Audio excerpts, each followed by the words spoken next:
So last week I was in LA and saw the LA Clippers play the Chicago Bulls. And before the game I wanted to get down to the arena early to see the new statue of Kobe Bryant, which had been placed outside a couple of weeks before. And on the right hand side of it, the following quote is engraved: "Leave the game better than you found it. And when it comes time for you to leave a legend." Although it was still an hour away from tip-off, a crowd of about 50 people were huddled around the statue, patiently waiting for their turn to take a photo with it. And on that right-hand side where the quote was, the first person I saw take their photo was a boy of around 13 years old, standing beneath the statue and copying the iconic pose of Kobe pointing to the sky with his right hand. And then next up was a man about 40 years old who then unironically did the exact same thing. My girlfriend and I laughed at this, thinking it was a bit cringe that a fully grown man was posing in such a way and being like deadly serious about it. For the 13-year-old, it was understandable. He legitimately still had the dream of following in the footsteps of an iconic athlete, but for the older man, seeing him do it just was a bit amusing. But after an initial laugh, the more I thought about it, the more I empathized with this man. Because sure, this guy was not going to become the next shooting guard for the Lakers,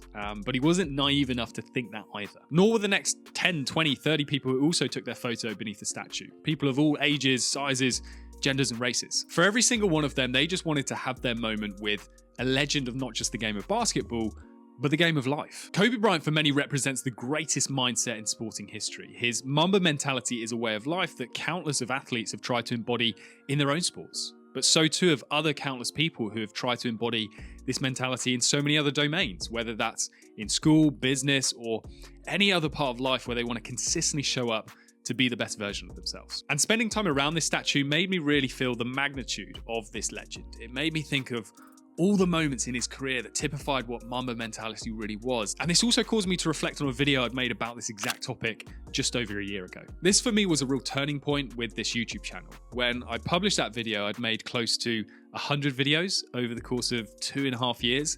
And the channel was only at 1,800 subscribers. But in the next month after publishing that video, my subscriber count jumped to just under 5,000. And now today, a year later, the channel is closing in on 35,000 subscribers, which to me is a wild number. A lot of you kindly comment on videos saying I should have 1 million subs or just a lot more subs than I actually do. And yeah, part of me obviously agrees with that and would like that, but I'm super grateful to just have gotten to this number after so much time, effort, and money invested into this channel without much to initially show for it. And in having these blended thoughts about my journey, along with all the thoughts that came from standing beneath this statue of Kobe, it helped me realize why I'd stuck things out for a long period of time with little success. A few months prior to that Kobe video, I would post videos and they would struggle to get 100 views in a week or even a month.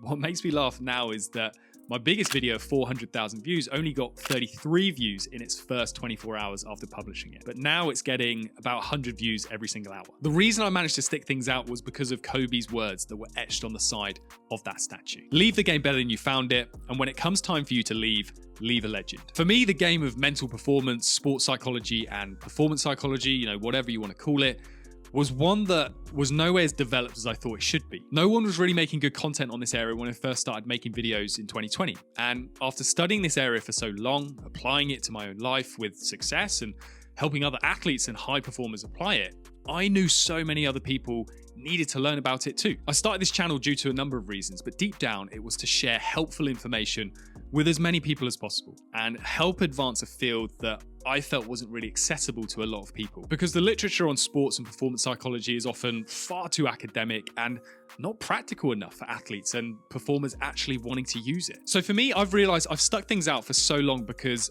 I had this purpose, even if I wasn't consciously aware of it. And I'm definitely not comparing myself to Kobe Bryant here, but what stands out about him more than anything to me is that he was 100% purpose driven. His purpose was to play the game of basketball in a way that inspired millions of people so that they could develop the work ethic and mentality to be successful in whatever pursuits they devoted their lives to. Yes, for many that was and is sport, but for many others, like the 40-year-old men posing under a statue, it's their careers so they can support their families. Or it's the 21-year-old first-generation college student devoting themselves fully to their studies so that they can empower themselves to create their own opportunities in a way that their parents never had the chance to do so. And so the point of this video that I want to communicate with you is that you need to be purpose-driven, because the purpose-driven athlete keeps on going despite little progress for many years. And the purpose-driven athlete keeps on going despite little little recognition from those they want to make proud. And the purpose-driven athlete keeps on going despite the very slim chances of success of making it at the highest level. Kobe Bryant would play hundreds of games throughout his career while injured, and you may have seen the iconic photos of him draped in ice packs from head to toe. And it was in his induction to the Hall of Fame that his wife Vanessa revealed why he refused to take a night off and continue to play even when he was hurt. His response was, "What about the fans that saved up to watch me play just once?" Those are the words of a purpose-driven athlete. They're playing for something greater than themselves, and because of that, they'll make sacrifices that the everyday person wouldn't dream of making. And if you think about all the greats, all the GOATs that you love and aspire to be like, they too are purpose-driven. Yes, the money, the fame, the championships are all drivers and credible motivators.